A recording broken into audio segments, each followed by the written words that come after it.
Hey, this is Buck Bonner with MarineMax Lake Lanier. I'm standing on a new edition. This is a 2026 Boston Whaler 250 Dauntless that just arrived the other day. I absolutely love this boat for many reasons, but it's a great crossover boat. It's great for the family. It's also great to go out for the avid fishermen as well. Up here we're pre-rigged for a trolling motor. And you can remove these cushions. You have a nice casting platform up here. You also have some nice lounge spaces where you can have some flip-up backrests and grab handles and cup holders for entertaining aspect and cruising.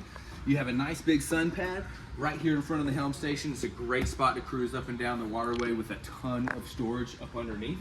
This boat does have the fiberglass color matched hardtop on the underside, as well as a well-appointed helm here, and we have a head in the console. So this boat does have a bathroom with your extra batteries as well for your trolling motor panel.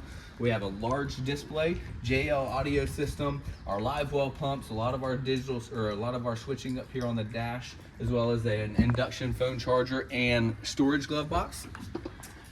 Reversible backrest here, so you can use this as a leaning post or a full seating bench facing forward or aft. Underneath we have a nice large live well, as well as a live well here in the stern as well. This boat does have the optional flip up backrest in the back as well, so tons of space for friends and family, tons of amenities for fishing. It's a great do-it-all boat with that paired with that 300 Mercury V8 as well. So come check it out, MarineMax Lake Lanier.